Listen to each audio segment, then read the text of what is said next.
Waterfalls. Just like sunrises and sunsets, whether you're wielding a smartphone or a professional camera, it can be really difficult to resist photographing these natural wonders. But in a world saturated with waterfall photographs, how do you make yours stand out?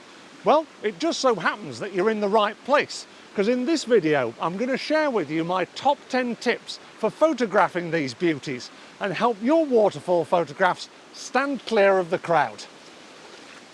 Let's clean my boots off. My first tip is all about the equipment that you need to make waterfall photographs. First of all, you need a variety of different focal lengths, so you're not always going too wide or too narrow. Secondly, a tripod is an excellent idea, especially if you want to slow down the movement of the water and create those milky effects. More on that in a future tip. Also, having Wellington boots, as you've just seen, is very useful, because at some point you're bound to get your feet wet, because the best shot is either from the other side of the stream or from in the water itself. So having that protection on your feet can go a long way to helping you get those perfect shots. My second tip is to use light constructively. Often when we go out to take photographs, we go in search of sunshine or golden hour light. But when it comes to photographing waterfalls, these types of light can actually be detrimental. Waterfalls can be quite busy places with branches, eddies of water, rocks, and all sorts of other complicated things. And if we've got lots of light hitting the scene, we don't want to overcomplicate things with even more contrast.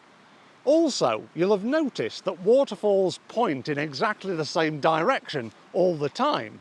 So if you don't time your visit perfectly when it's sunny, you can often find that the waterfall's either in shade or the sun is coming from directly above it. I know this might sound odd, and I've been called odd many times before and it hasn't fazed me, but I like to go out and take photographs of waterfalls when the light is flat. Not only does it help you to add more mood and atmosphere to your waterfall photographs, it helps to cut through the contrast and draw people's eye to exactly what it is that you want them to look at, the waterfall. Tip number 3 is to follow the lines. When you visit a waterfall, you will always find a stream running away from it, and this can act as a perfect leading line for our eye to follow and guide people through the composition of your photograph. Make sure that your line isn't interrupted by big boulders or fallen branches, because what this will do is it will block the eye from getting to the waterfall and just make your scene a little bit overcomplicated. It also pays to put your lines on diagonals from the bottom corner of your photograph in through the middle to the waterfall. What this will do is it will slow the eye down, so instead of zipping along a straight line, it has time to meander and take in the scene that you're presenting. My next tip is to lower your angle. Not only will this emphasize that line that you've just created, it will also project the waterfall up in your photograph, making it look larger and more impressive. Tip number 5 is to layer up your composition. Getting down low will help you with this, because you'll find little bits of detail that you can place in the foreground of your photograph to add more interest and slow the eye down as it works its way through the composition. It could be a little eddy between two rocks in the stream, or a texture or pattern in the water. Ideally, you want to place your waterfall in the midground so it doesn't get lost in the far distance within your photograph. And it might be a good idea to place some trees or something that gives context to the landscape where the waterfall sits in the background. As I say, this will help to slow the eye down as it works through the composition and just make your photograph look more interesting. My 6th tip is to make the waterfall stand out. Now, we've already talked about getting down low, projecting the waterfall up, and placing it in the midground of your photograph. They will both help in doing this.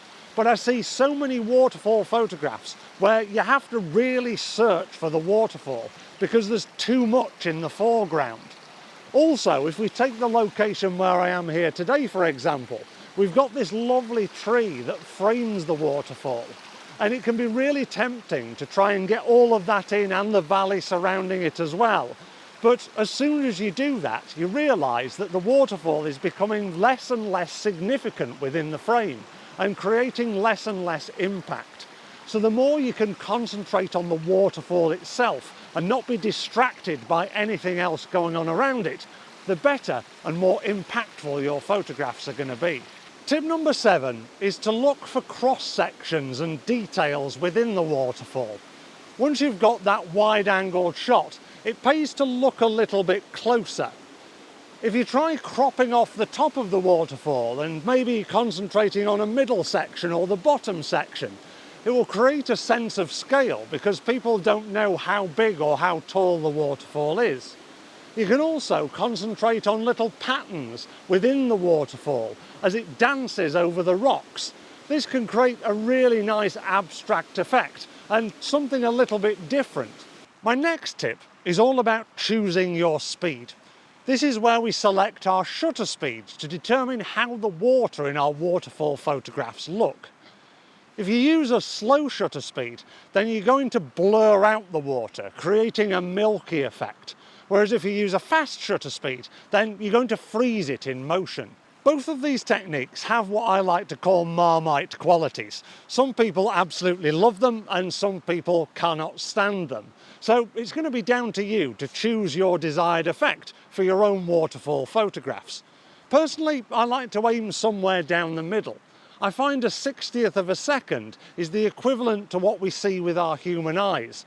We can see that the water's moving, it's not completely frozen, but it's not blurred out to the effect of stylizing the photograph. If you want to achieve that milky water effect, the longer you expose your photograph for, the more the effect is going to become evident.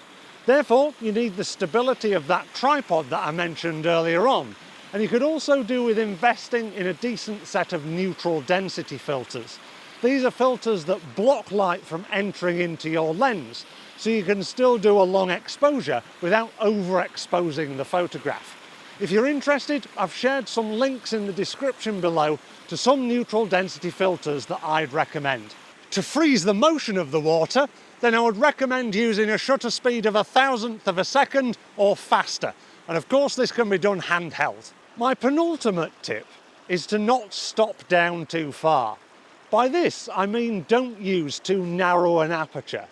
I know this might be tempting, especially if you're going for those milky water shots, because by narrowing your aperture, you're letting less light into the camera, and therefore allowing yourself to expose for longer without having to use filters. But when it comes to waterfall photography, using a narrow aperture can be detrimental. What it does is it deepens your depth of field, meaning that more of your photograph is in focus. This can have the effect of drawing people's eye beyond the waterfall, rather than pulling them back to it. When I photograph waterfalls, I very rarely stop down further than f5.6, because this slightly casts the background out of focus, bringing people's attention back to the waterfall and not drawing them away with any distractions. My final tip is to use a neutralizing white balance. Now these days, most cameras work perfectly well in auto white balance, but you might find that your waterfall shots just come out looking a little bit insipid and cool. Therefore, to get the best results, I recommend setting a preset of cloudy or shade, just to bring a bit of extra warmth and feeling into your waterfall shots. It'll bring out the tones in the water and the surrounding landscape, and just make them look a little bit richer in colour. I've come back to wash my boots off again, it got a bit boggy up there. Anyway, there we go, my top 10 tips for waterfall photography. If you found them useful, then please give this video a like and consider subscribing to the channel if you haven't done so already for more content like this. If you want to find amazing locations to put your newfound skills into practice, then check out this video next. I look forward to seeing you again soon, but until then, it's bye for now.